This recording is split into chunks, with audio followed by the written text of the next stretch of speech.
बिस्मिल्लाहिर्रहमानिर्रहीम। आज का हमारा टॉपिक तो होगा सेक्शन 112 ऑफ पीपीसी। लेकिन टॉपिक पे बात करने से पहले मैं थोड़ा सा आपको ब्रीफ कर दूं कि आपके जो कमेंट्स आते हैं उनकी मेरी नज़र में बहुत अहमियत है, एहतराम है। जो आप मुझे गाइड फरमाते हैं गाय बगाए बाय योर कमेंट्स।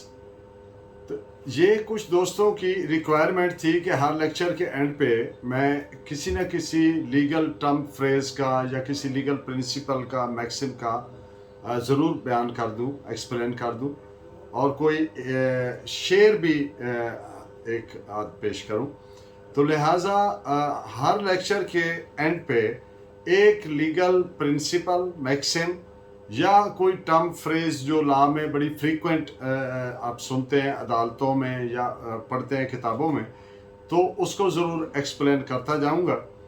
तो आप देखिएगा, उस इंशाल्लाह आपके लिए बेनिफिशियल होगी। Now talking about section 112 PPC. वो कौन सी सूरत हाल होती है जब एक अबेटर मुइन एयानत करने वाला कुमुलेटिव पनिशमेंट के लिए लायबल होता है। कुमुलेटिव मजमूई उसका कब जिम्मेदार हो जाता है?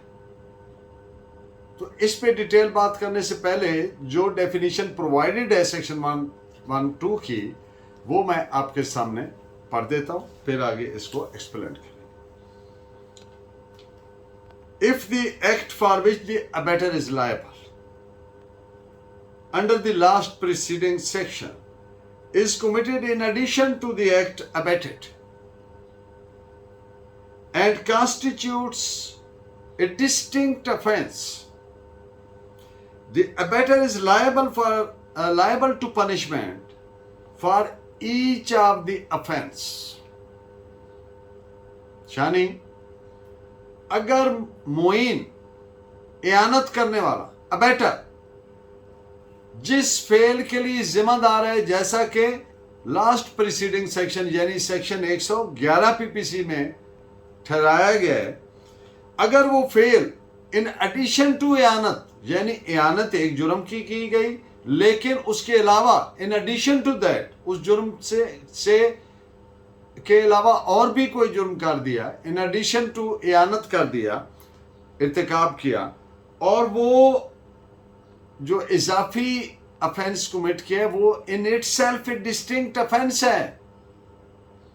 जैसा कि पिछले लेक्चर में मैंने मिसाल दी कि एयानत की गई कि घर को आग लगा दे, लेकिन उसने जुर्म का इर्तिकाब करने वाले ने क्या किया कि वहां चोरी भी कर ली।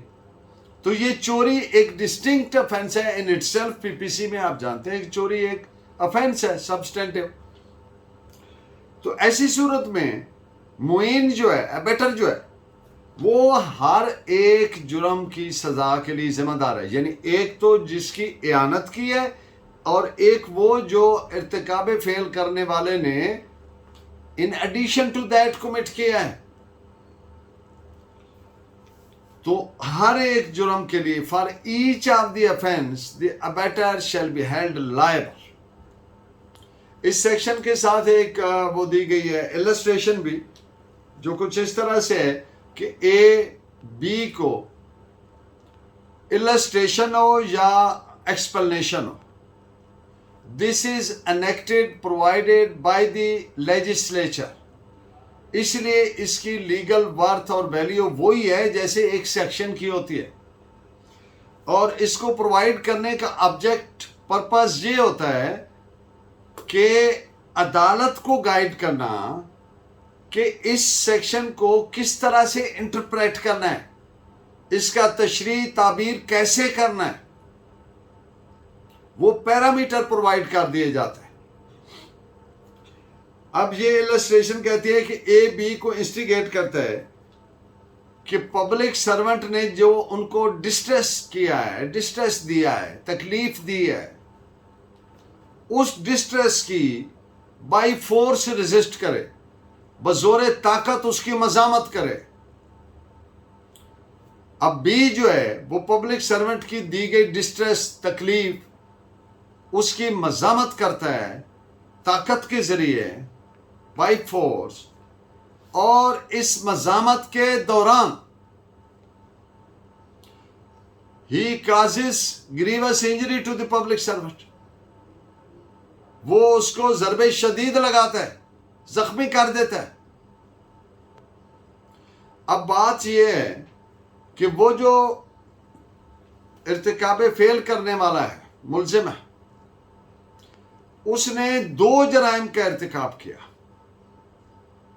ایک تو پبلک سرونٹ کی مزاحمت کرنے کا، اور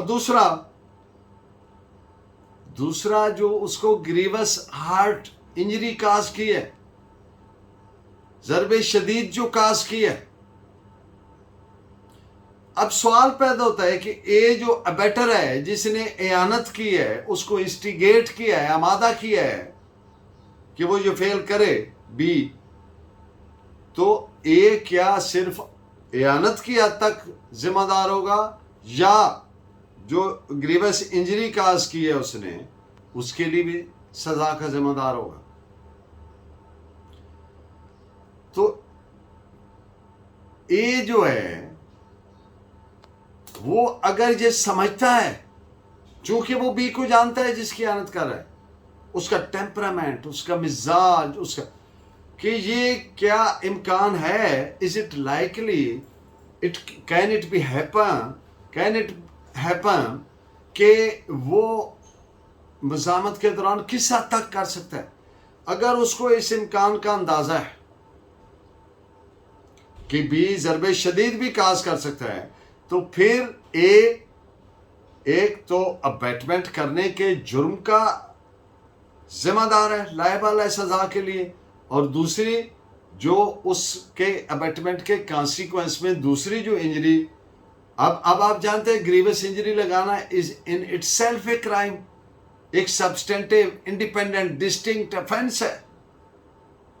تو لہذا اے جو ہے وہ دونوں سزاؤں کے لیے لائبل ہے۔ سیکشن 112 پی پی سی ایسی سچویشن کو ڈیل کرتی ہے، کیٹر کرتی ہے، کہ جس میں معین کو، اعانت کرنے والے کو، ابیٹر کو مجموعی سزا کے لیے، کمولیٹو پنشمنٹ کے لیے ذمہ دار ٹھہرایا جاتا ہے۔ سیکشن 112 اور سیکشن 111، سیکشن 112 کیا ہے؟ سیکشن 111 میں دیا گیا جو پرنسپل ہے اس کی ایکسٹینشن ہے، اس کو فردر ایکسٹینڈ کرتی ہے، اور یہ پری سپوز کرتی ہے، یہ ایکسٹینڈ کیوں کرتی ہے؟ اس لیے کہ یہ پری سپوز کرتی ہے کہ اعانت کے نتیجے میں کچھ دوسرا جرم ہوگا، وہ اعانت کرنے والا اس کے لیے بھی سزا کا ذمہ دار ہوگا، اگر وہ جرم ڈسٹنکٹ افینس بنتا ہے۔ تو ایسی صورت میں جب معین سیکشن 111 کے تحت اضافی ایکٹ کا ذمہ دار بنتا ہے، تو پھر 112 کے تحت بھی وہ ذمہ دار ہے for each of the offence committed in consequence of the abetment. تو اس پہ آپ ایک ججمنٹ بھی نوٹ فرمائیں، AIR 1957 آندھرا پردیش پیج 231۔ آج کا ہمارا میکسم ہے، ٹرم ہے، لیٹن ورڈز ہیں لوکس سٹینڈائی۔ آپ عدالتوں میں اکثر سنتے ہیں کہ ایک دوسری فریق کے بارے میں آپ کہتے ہیں کہ اس کا تو لوکس سٹینڈائی ہی نہیں ہے۔ تو لوکس سٹینڈائی کا مقصد ہے right to stand, right to so,